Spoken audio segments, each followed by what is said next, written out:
Everest மீன் குழம்பு மசாலாவில் அதிகப்படியான பூச்சிக்கொல்லி இருப்பதாக தெரிவித்துள்ள சிங்கப்பூர் அரசு அந்த மசாலாவை சந்தையில் இருந்து திரும்ப பெற உத்தரவிட்டுள்ளது. மும்பையை தலைமையிடமாக கொண்டு இயங்கும் எவரெஸ்ட் மசாலா நிறுவனம் பல்வேறு வெளிநாடுகளுக்கு மசாலா பொருட்களை ஏற்றுமதி செய்து வருகிறது. அந்த வகையில் இந்த நிறுவனம் எவரெஸ்ட் ஃபிஷ் ஃப்ரை மசாலா என்ற பெயரில் விற்பனை செய்யப்படும் தனது மீன் குழம்பு மசாலாவை சிங்கப்பூருக்கும் ஏற்றுமதி செய்து வருகிறது. இந்த நிலையில் எவரெஸ்ட் மீன் குழம்பு மசாலாவில் அதிகப்படியான பூச்சிக்கொல்லி இருப்பதாக சிங்கப்பூர் அரசு தெரிவித்துள்ளது. இதுகுறித்து சிங்கப்பூர் உணவு முகமை வெளியிட்டுள்ள அறிக்கையில் எத்திலீன் ஆக்சைடு என வேதிப்பொருளை உணவில் பயன்படுத்த அனுமதி இல்லை. நுண்ணுயிர் மாசுபாட்டை தடுக்க விவசாய பொருட்களுக்கு மட்டுமே பயன்படுத்தப்படுகிறது. சிங்கப்பூர் உணவு விதிமுறைகளின் கீழ் சாகுபடியின் போது மசாலா பொருட்களுக்கு கிருமி நீக்கம் செய்ய எத்திலீன் ஆக்சைடு பயன்படுத்த அனுமதிக்கப்படுகிறது.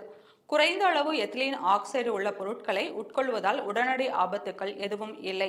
ஆனால் இது நீண்ட காலத்திற்கு உடல் நல பிரச்சனைகளுக்கு வழிவகுக்கும் என்று தெரிவித்துள்ளது.